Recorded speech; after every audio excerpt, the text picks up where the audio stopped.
You don't deserve to eat the food. After my husband's wake was over, my mother-in-law loudly scolded me at the reception after the wake. Amidst the luxurious platters of food, there was only one simple cup of instant ramen noodles in front of me. I guess she fed him this kind of food all the time. Daniel's death was your fault, for making him continue to eat poorly. It's all your fault. I started to cry. Then I picked up the fork. Thank you. What? Without paying attention to my bewildered mother-in-law, I sobbed and slurped my ramen. Because this is... My name is Natalie. I'm a 28-year-old housewife, married for 3 years this year. I met my husband Daniel in college, and we started dating. When I first met him, he seemed to be a kind, soft-spoken young man, but as we got more involved, I saw a very passionate side of him.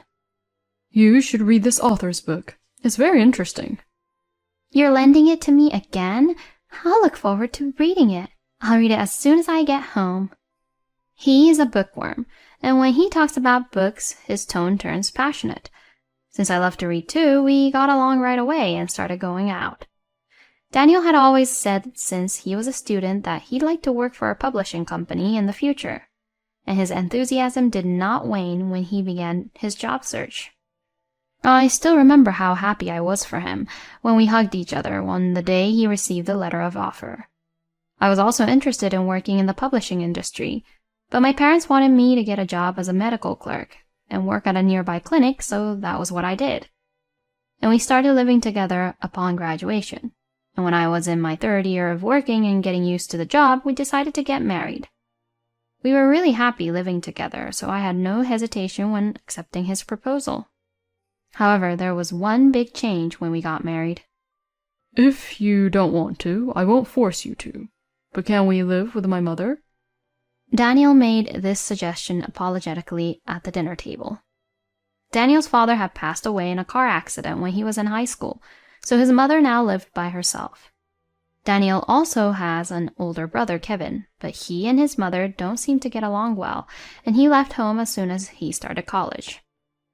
Okay, I'm sure your mother would be worried about living alone forever. I was a little hesitant, but gladly accepted. I had seen my mother-in-law several times since I visited Daniel's parents' house, and she had been kind to me, so I wasn't too worried about living with her. Besides, I knew that Daniel loved his mother very much, and often contacted and visited her. So I kind of expected that he would ask about living with his mother, taking into account the situation. We moved out of the apartment we were living in and moved in with his mother. At the time, I thought that we would begin a happy life together with my husband, who cherishes his family, and my mother-in-law, who is kind to me. However, my hopes were dashed as soon as we moved in together. Why is dinner so late? Make it by 6 o'clock. I usually go to bed early, but I have to work until 5. You're talking back at me like that? Don't get carried away. You're just as slow as your parents. I'm sorry. When we started living together, my mother-in-law's attitude changed drastically. In front of Daniel, she acts nice to me, but when he is away from home, she starts to bully me. The harassment is not limited to verbal abuse. When my mother-in-law took a bath before me, the hot water in the bathtub was drained out, and I even found some of my favorite clothes that were in the living room thrown away. At first, I put up with it, but the harassment gradually escalated. I couldn't take it anymore. So after a few months, I thought of talking to Daniel about it, but... You've been looking a little down lately. Is there something troubling you? Actually... No, it's nothing. Maybe I'm just tired from staying up late. I see. Well, I'm sorry, but I have an early start tomorrow, so I'm going to bed first. Daniel was concerned about me, but I couldn't talk to him about it because I didn't want to disturb him when he was tired from work. He was assigned to the editorial department, which was said to be one of the busiest in the publishing company, and there were many days when he was so busy with work that he couldn't come home. This was especially true during the busy season. Sometimes he would come home in the middle of the night, but he would fall asleep immediately and go to work early in the morning with a change of clothes. Even on his days off, he would read through piles of new books and receive incessant phone calls from his bosses, authors, and illustrators, so he never got rest. Even so, he did not complain, and in fact, he seemed to be doing his best, but the dark circles under his eyes were getting darker day by day. If I put any more pressure on Daniel, he would break down. With this thought in mind, I was careful not to let Daniel know about it, no matter how harsh my mother-in-law was to me. Daniel seems to be having such a hard time, but you have it so easy as a clerk. My mother-in-law once told me such a sarcastic comment. It's true that my job is easier than Daniel's, but it's hard work to learn technical terms and deal with complaints. Besides, I didn't want my mother-in-law to say that to me, of all people. My mother-in-law has been a housewife since she got married, and still lives on her inheritance and pension. In addition, she is always complaining about my housework, but never tries to do anything at home herself. She spends all day watching TV and going out to lunch with her friends. Does she think I'm her free housekeeper? When I came home from work and hurriedly started to prepare dinner, my mother-in-law wouldn't leave the TV, and to top it off, she started complaining about it. The exhaust fan is making too much noise. I can't hear the TV.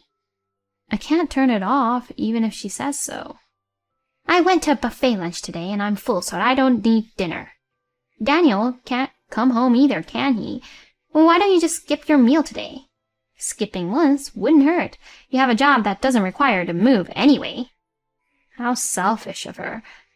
I bit my lip, unable to say anything out loud. In the end, I decided to heat up a frozen prepared meal alone that day. At least if Daniel was there. I tried to be patient, but his work had become even busier than before. His working environment had become more and more demanding, with a new boss who pushed him too hard, and a colleague who suddenly quit because he could no longer stand the overwork. He said he only gets a couple of hours of sleep every night. I was exhausted by my mother-in-law's harassment, but I was determined to support him as much as I could as his wife. On days when he came home late, I cooked a well-balanced dinner that was easy to digest and put a relaxing aroma in the bedroom. As a wife supporting her husband, none of these things were special, but Daniel seemed to realize my efforts. I also kept a spare of Daniel's favorite items, from cups to socks, and replaced them with new ones as soon as they broke. Recently, perhaps due to fatigue, he has been dropping cups and forks in his hands, and when I immediately offered him the same cup that broke, he was surprised. Wow, you've been ready. I'm so thankful for you always taking care of me, even though I haven't been available at the house. He looked apologetic, but also looked sincerely pleased. It's okay, but don't overdo it. Your body is the most important thing. Thank you. I heard that there are plans to increase the number of staff in 6 months, so when that happens, we should go on a trip together. I was so happy to hear such a suggestion from Daniel, who was busy with his work, that I almost cried. And since we hadn't had any time alone without my mother-in-law for a while, I made up my mind to endure this life, looking forward to the trip. But that trip never came to be. The next week, around 2 a.m., my phone rang. Your husband collapsed and was taken to the hospital. What? Hospital? My mind went blank, and I felt like blood drain away quickly. After hearing the name of the hospital from his boss on the phone, I woke up my mother-in-law and headed for the hospital in my pajamas. I jumped out of the cab and rushed to the hospital, where I was told that Daniel was being treated in the ICU. According to Daniel's supervisor in the waiting room, a security guard found him collapsed at work and called an ambulance. He was working alone in the middle of the night, which delayed the discovery. The doctor came out of the treatment room shortly afterwards, and my mother-in-law and I crowded around him as we demanded an explanation. The doctor's diagnosis was that he had suffered a stroke, probably caused by overwork. Doctor, will my husband recover? He still has a beating heart, but honestly, the situation is very difficult. I am so sorry. He said that since his symptoms were so severe, maybe he had been feeling numbness in his limbs on a regular basis. Come to think of it, that's why he used to drop his forks and cups so often. I blamed myself so much for not noticing the signs that I slumped down on the spot and couldn't move for a while. Please, Daniel, wake up. I prayed desperately for Daniel's recovery, but he did not wake up and passed away a few days later. I couldn't believe Daniel was gone, that I could hardly eat. Still, I felt I had to fulfill my role as a wife, and together with my mother-in-law we prepared for the funeral. My mother-in-law seemed equally sad, but she kept venting her pain on me. My son died because you didn't take care of him. She frequently said such things to me, but in my weakened state of mind I repented, believing that my mother-in-law was right. If I had been more sympathetic and concerned about Daniel's health, if I had been quicker to notice the slightest change, Daniel may have still been alive. My mother-in-law's outbursts stung deeply in my heart, but I put up with them because I knew it must have been painful for her too. However, the verbal abuse increased day by day. At first, she was sincerely sad about Daniel's death and was very hard on me, but then she started using Daniel's death to bully me. Daniel collapsed because of your slow housework. She yelled at me every time she saw me with her incomprehensible logic. My mother-in-law's words and my self-blame began to accumulate, and I began to decline rapidly. Still, we managed to get the funeral in shape, and the day of the wake arrived. Relatives and friends gathered to remember Daniel and to say kind words to us, but I was just going through the process with an empty mind, so no one's words really left me comforted.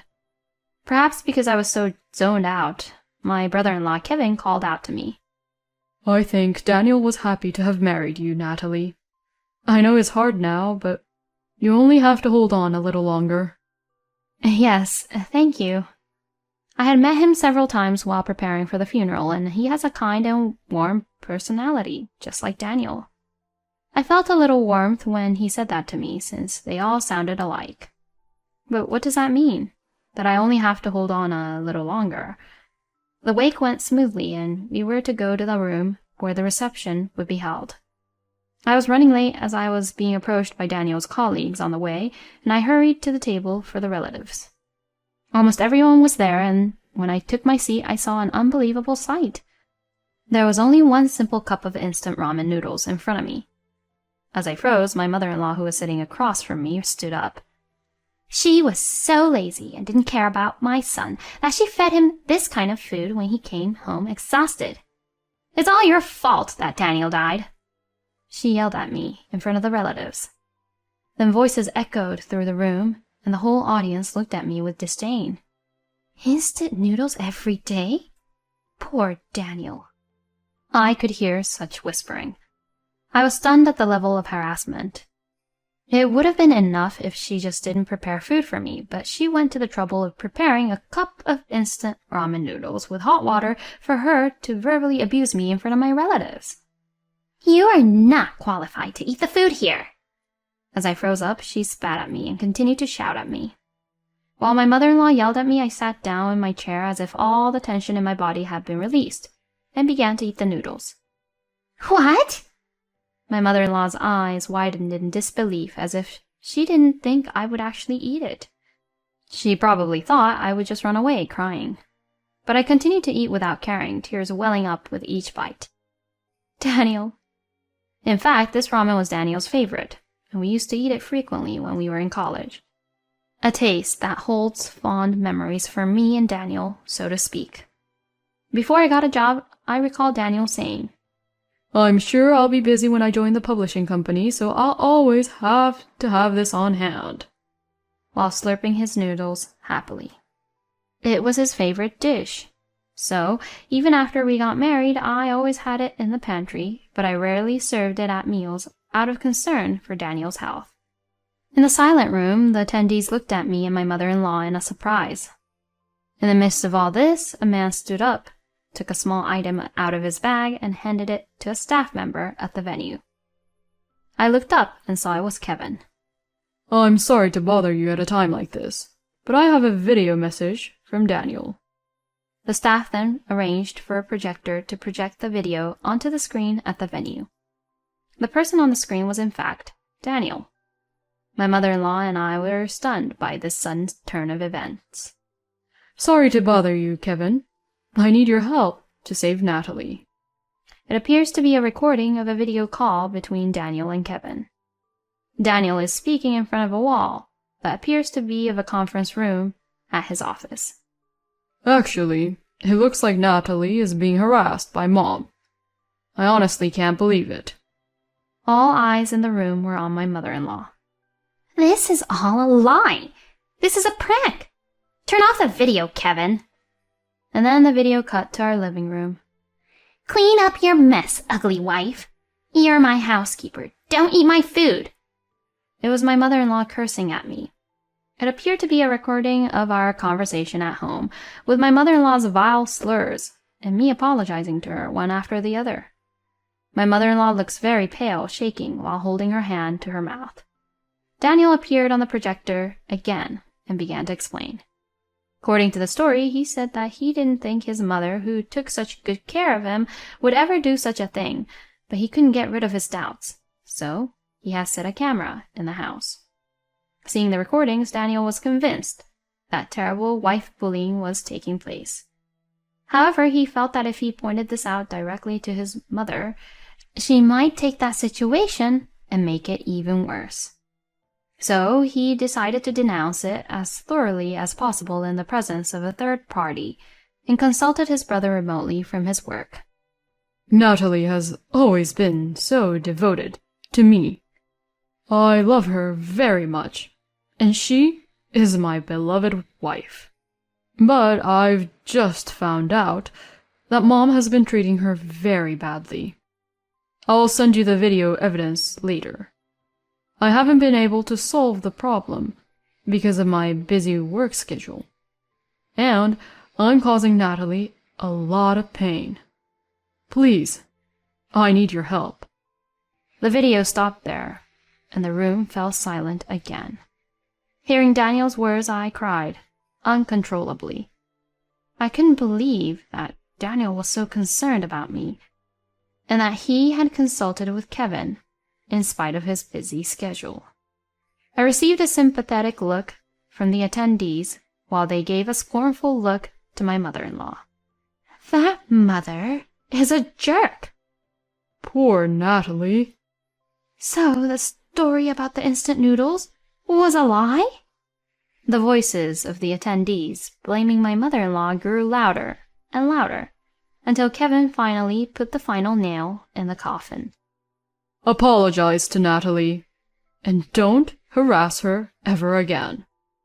My mother-in-law could no longer stay there and ran out of the room. After that, Kevin took over, and the wake was over without another incident. When I returned home, my mother-in-law was very upset that her sons had found out about her bullying and was avoiding me. I still haven't been able to get over Daniel's death, but thanks to him, I have regained my peace of mind. After the funeral, relatives who were worried about me after seeing the video visited our house frequently. I'm fine. Please, don't worry about me. My mother-in-law received to the cold stares of the relatives every time they visited. Finally, she couldn't stand such a life any longer and moved far away by herself. She seems to be living on her meager pension and spending her days without any sense of fulfillment. I felt sorry for my mother-in-law, but I wanted to cherish every minute of my life for Daniel, so I didn't contact her. I also joined volunteer activities to appeal for the elimination of death due to overwork in order to reduce the number of victims like Daniel, and started a new life.